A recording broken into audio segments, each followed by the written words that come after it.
Ladies and gentlemen, welcome back to Hermitcraft. Today, guys, we are going to be starting on Zedaph's quest for the Deep Slate Emerald Ore. The final ore in his Z-Advancement quest to obtain every ore block type.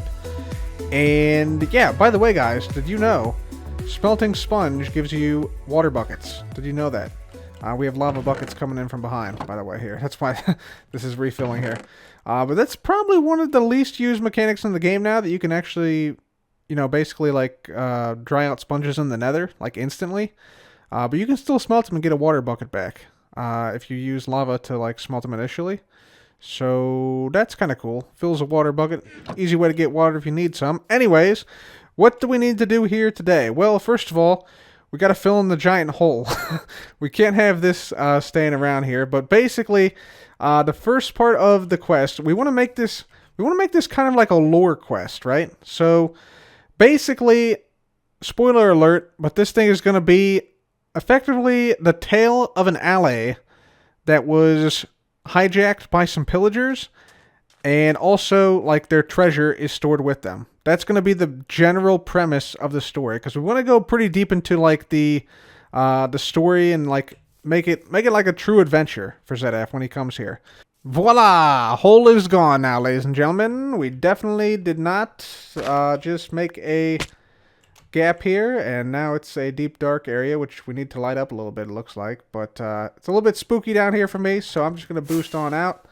There we go. Moving on, let's get to the good stuff here. Let's get to the story part of this quest, because really that's the most important part of any quest. Making a good story around it so it feels believable, it feels meaningful, and it has, like, people are driven to complete the quest. So, I've sort of storyboarded the quest out as I want it to go. It's going to be kind of like a roller coaster quest, basically. So here's how it's going to go. So first off, quest start. Allay is in trouble and needs help. That's sort of the premise we're going with. And there's going to be like a book or something that just appears in Zed's base. And the way we lure Zed in is that we lure him with the promise of treasure, aka the Deep Slate Emerald Ore, which he so desires for his Z-Advancement. So that's going to be what lures Zedaph in, the promise of treasure, and he gets to help out an Allay that's in trouble. Then we send him on a quest. So his first quest is going to be to find this place, obviously, like find this location. And he's going to have to enter the structure, right? We'll leave some like clues around, and there's going to be a very specific thing he's going to have to do to actually get into the structure, like to get into this hill, which I will demonstrate some tech for in a moment. So that's going to be the first two things. So let's just flick this. This is going to be like the book and the setting up the quest. And then quest 1, we're going to find and enter the structure. So let's talk about this first quest. So for the first quest, after Zedaph finds this location, there's going to be sort of like a book or some type of clue that's going to clue him in on actually how to enter the structure.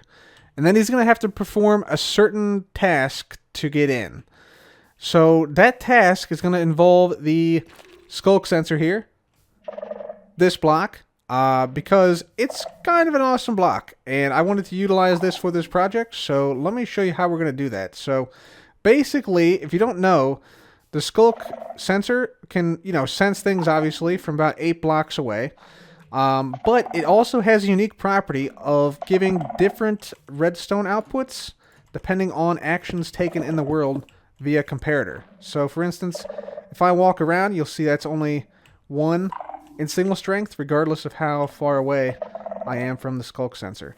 Whereas if I were to, let's say, throw an item on the ground, that outputs a bunch more in terms of signal strength, as you can see. Now, it turns out that gliding with the elytra, like this, that outputs exactly 4. I'll try to show you again. See, it outputs exactly 4. And that is actually the only action on this Sculk Sensor via comparator that outputs a signal strength of 4. So, what we can do is we can then make a little bit of extra redstone on top of this to basically, if we count out 1, 2, 3, 4, basically ensure that we only get a signal if somebody is flying nearby.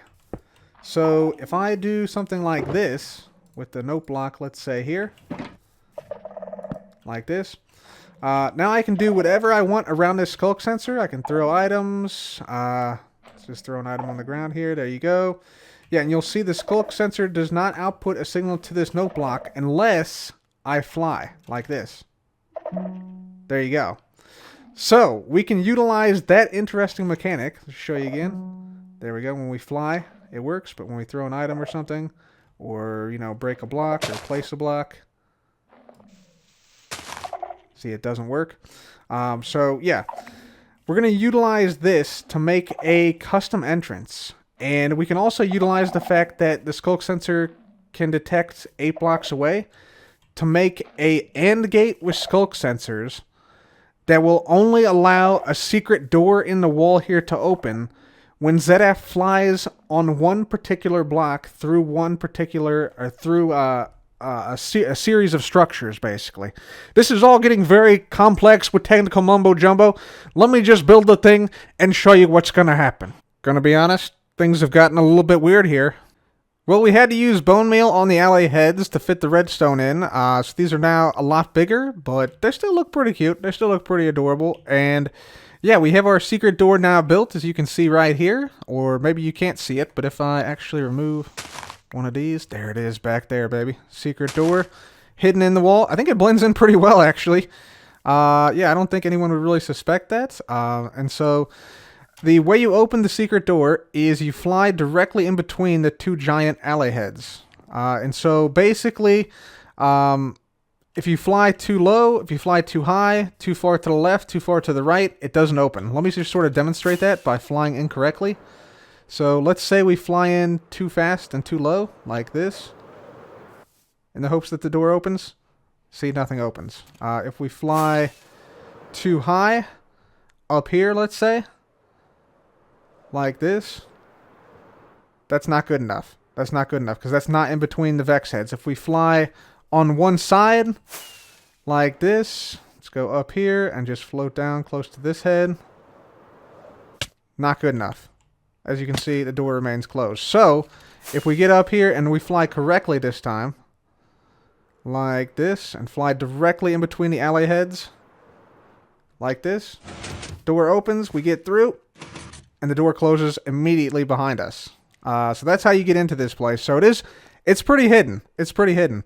So if we then flick this lever, door opens, and yeah, this remains open now, since we flicked this lever since we got it the first time. So yeah, pretty cool little mechanism there. So that's what Zedaph will have to do. There's like a 2-block gap directly in between the Allay heads that you have to fly through. So that's awesome. And so with that part of it done, that's going to be the first task, which is finding the entrance and entering the structure. Now we have to work on the second part of the quest. Quest number 2, the Allay escape. So the second quest, Allay escape room, is now underway, and it's basically going to require us to go and grab an Allay, like an actual Allay, and bring it out here. Luckily, we have some somewhat nearby, and this is the point where the undisclosed location becomes disclosed, but shh, keep it a secret, guys. Keep it on the DL. So many of you might recognize this area as the area where we built our turtle scoot farm, and also our melon and pumpkin caterpillar farm, right here, you can see. And over here we have some Allays, which actually collect the scoots for us. At least we did have 2 of them. I think the other one is actually, yeah, underground right now. Cool. So yeah, these guys basically collect scoots for us, and we're going to use these guys to breed up another Allay, to, yeah, take over to our quest for Zedaph. So I think what we got to do here is we got to grab some amethyst shards. Let's disconnect these, actually. These guys should stay around this area. And if we grab the scoots from these guys temporarily, there we go, and then give them shards. Where'd the other one go? Here he is. There we go. Like this, and then we play some music nearby. I think that they should breed up. Yep, there we go. The dancing is happening. Dancing, dancing. Oh, do we have to give them the shard afterwards? Hang on. What if we take this back and then give them the shards? There we go. Aha! Voila! Wow. Okay, we got a lot now. Okay. Alright, the scoot-based allays are now back collecting scoots and attached to the fence here temporarily. We got the other two allays attached to a lead. We're going to see if we can fly with these guys over to the Allay area. So we're just going to boost away. And they're gone. Alright, that was instantaneous. So, guess you cannot fly with the allays, which is kind of disappointing.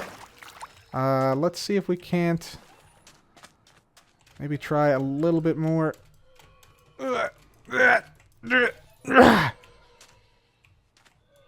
A little bit more of a gentle approach. We'll just swim him across. Take him through this way. I'm kind of surprised you can't do that. I guess maybe if you, like, glide. What if we have... Okay. What if we create a temporary pillar and then just glide off? Will this work? Certainly. With a much more gentle takeoff, it'll work, right? Come on. Come on. Yeah, there we go. There we go. Okay, so then we gradually get higher until we boost away. They're still on there. Okay, I think this is working. I think it's working. Gentle takeoff is the key. Yep, they are still behind us as we are coming in for a landing here. I don't have an area prepared for them yet, but welcome the Allay to the Allay Quest Adventure. Beautiful. I think they might be trying to still go back that way for some reason. Let's get a fence out. Certainly we have a fence here. Things are getting very complicated here. Where did the other guy go? There, he's still here. Okay, good. Let's see. Let's just grab, I guess, some spruce. And this. And a fence. Okay. We'll put these guys down here temporarily. And this guy as well. Okay, awesome. Got the allays here secured. That is a great first step. Let's now move them into the Allay escape room. Alright guys, so welcome to the Allay escape room. This room is going to be the second puzzle in the quest, and I want to explain the mechanics right now. I haven't decorated the room or even like the outside of the room at all, so it's still all just stone that I just hollowed out. But eventually we're going to come through and decorate the whole thing and make it look cool. But here is how the room mechanics are going to work. So the whole premise of the room is that you need to get this redstone block signal to this block here, which is just a chiseled black stone, which looks kind of like an outlet, and that opens a door. So that's going to be explained to Zedaph that he has to do that. Then you're going to be able to look around the room. There's going to be a bunch of chests, some barrels and stuff, and effectively what it eventually will be is you'll find, along with some other stuff, 10 repeaters and a bunch of snowballs. And from just this stuff, you have to, open the door. So obviously, you try to put down 10 repeaters like this. You can't break or place blocks or anything, so you end up one block short. So now you think to yourself, how the heck am I going to get to the next room, right? Well, then you look in here and you see a repeater in an item frame, and you know you have snowballs, so you have to think to yourself, you can actually shoot the item frame with the snowball, and it pops out. So that's cool. So now it's on the floor. How do you get it? Well, turns out we have an Allay over on this side attached to a lead with a fence, right? So what if I just went over here, grabbed this redstone repeater. I could give it to the Allay when he comes close, I believe, maybe, possibly, potentially. If he does come close. There, okay, he's got it. And then if I free him, he should come out right over here. Give me the repeater. Then I can grab the repeater back from the Allay like this. Boom, boom. And the door opens. There you go. We've also made a friend. Nice. So that's the solution to the room. And yeah, I'll try and leave some clues so that it's obvious what to do. But yeah, that's basically how it works more or less.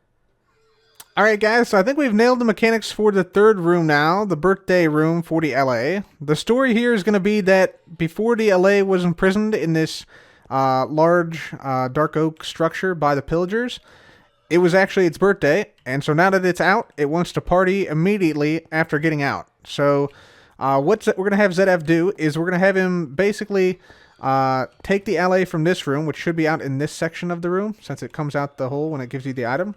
So we're going to basically have it be floating here. We'll give Zedaph a lead to like lead the Allay over here. And whenever it flies around this area here, it should output a signal, which once it starts flying around a little bit, it should output a vibration, I would think. Let's see. Yep, right there. And that should initialize the system, which it already has. Very good. So, yeah, now the system is initialized, and we actually have to throw the birthday bash for the Allay now. And, of course, being a birthday, that means cake. So we're going to have, like, some things hidden in chests around here that are going to be required to craft into cake. So we got, you know, sugar cane, eggs, milk buckets, wheat, stuff like that. So if we come over here, just get some sugar. There we go. We can craft our cake. He's going to have to put the cake down here in the middle, like that. And then he's also going to have to take a candle and light it. So like this. And then, of course, you light the cake like that. Both those things send vibrations to a Sculk Sensor below.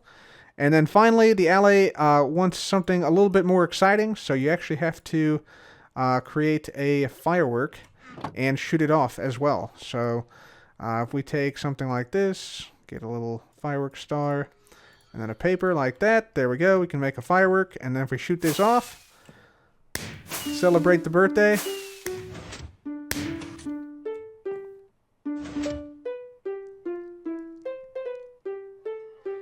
Plays a little tune, and then the door opens to the next room, which will actually be the final room over here. And you can see, yeah, all the redstone here that powers all these. Detecting all these wirelessly, so that's why there's like wool here. These are protecting like sensors underneath. There's also a sensor above the room, which is actually why the room is so tall, in case you're wondering. Because, believe it or not, like fireworks, if they hit a block and explode, it actually counts as them like walking on the ceiling. It actually doesn't count as like it exploding. So we had to make the ceiling tall enough so that tier 1 fireworks could explode unimpeded. Alright, ladies and gentlemen, been working on the 4th room. Let me show you what we got so far. It's actually a work in progress down here. So Zedaph, once he gets past the 3rd room, will walk down this hallway, down a flight of stairs. We might have something small here. I'm not exactly sure yet. Maybe like a tightrope across some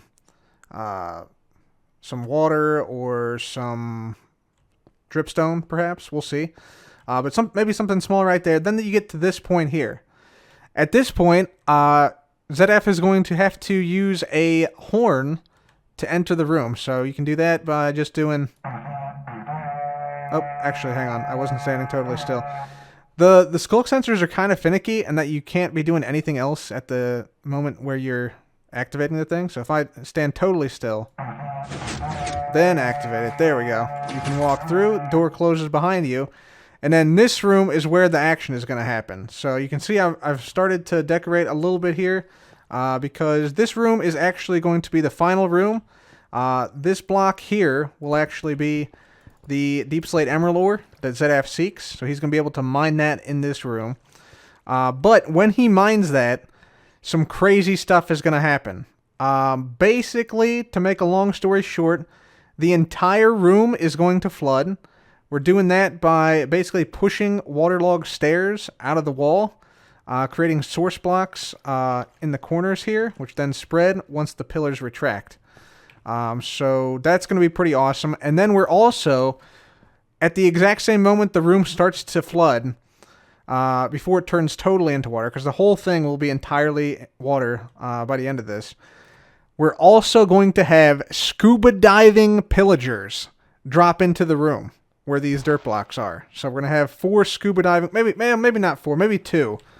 Like here and here would probably be good. But scuba diving pillagers with water breathing, they're going to come out of the ceiling and drop into the room right before it totally floods. They'll have water breathing effect applied at the moment Zedaph mines the emerald ore block right here to get the Deep Slate Emerald. And so then he'll have to fight off some underwater pillagers. And then after that, that's pretty much it. If he survives that, he gets the Deep Slate Emerald ore. He leaves by activating the door once again. And yeah, then he has completed his advancement of getting all the ores and stuff. So that's basically how it's going to work. Kind of a cool mechanism. I love you can actually open doors with this this goat horn here. And I think this fits, this exact one fits the Seek one because it's going to be pillagers dropping in. And supposedly this is like an area where the pillagers would keep something like this. We're also going to make the whole like inside of this pillager theme. So we'll have a lot of deep dark oak. No, dark oak. As well as, you know, cobble and birch and stuff like that. The stuff that makes up pillager outposts and mansions and stuff. So that should be pretty cool. Anyways, we got to continue on with this here. We're just basically trying to make some type of like small pattern here with like these deep slate bricks basically going up the side. So hopefully that looks kind of cool. So we're counting over like every fourth block. We're doing like a stair like this, and then 1, 2, 3, 4, and then 1, 2, 3, 4, and then 1, 2, 3, and then of course we gotta get some water up here like this. Actually move this here, and we just gotta waterlog all these all the way up, and then we gotta do the redstone for the pillagers, and then I think we gotta test this out. Just to make sure everything is working properly, because this has a lot of moving parts in this room in particular. So we gotta give it a good test. Alright guys, so here's the big test. Let's see what happens here. When we break this block, the whole room should flood, the armor stand should fall down, as well as the redstone gets shot out, because that will be representative of the water-breathing potions. And then the door should also remain closed. That's the other thing I'm looking for, because the Sculk Sensors get activated by everything, and there's pistons behind here, and I want to make sure that those don't accidentally activate the Sculk Sensors. So here we go. 3, 2, 1. Okay, there we go. We pick it up. Water's coming in. Pillagers drop down. There we go. And the room floods completely. Yes, and the door did remain closed. Let's make sure we can actually activate that, and yes, the waterlog blocks here did their job. Very good. Door should close back up. Yes, fantastic. It worked perfectly. Obviously, we still have a lot of decoration to do in this build, and yeah, obviously, like none of the rooms are complete. This stuff isn't complete out here. Yeah, we have a lot of story and lore and stuff to put in still. And we have to, yeah, actually add like hints and stuff, because I'm sure some of this stuff may not be apparent, and we don't want Zedaph to get like hard locked in one of these rooms, you know? That would not be great. So, yeah, we still have tons and tons of work to do here. I'll be doing a lot of this decoration on live stream at twitch.tv/cubfan135. By the way, guys, just wanted to mention, recently on a live stream during some speedruns, we got a world record. We set a world record in the 116 all minerals structureless category, which basically means, you know, you can't use structures to get minerals. You have to rip them out of the ground the good old-fashioned way. And we set a world record with the time of 9 minutes and 5 seconds to get all the minerals, including netherite, which is a pretty good time. I'm actually pretty happy with it, which means we now hold both the minerals records for 116 as well as 117, 118, 119. So we are, once again, the All Minerals King. Just thought I'd mention that. If you're not following me on Twitch, twitch.tv/cubfan135, you really should be. But yeah, I think for now, guys, that is going to be it for me today. Very happy we got this sort of figured out, like the mechanics and stuff. And yeah, next time you see this, it should be hopefully beautifully decorated, and we'll hopefully be putting some of the finishing touches on this area. So until next time, guys, thanks so much for watching. This has been Cub. Goodbye.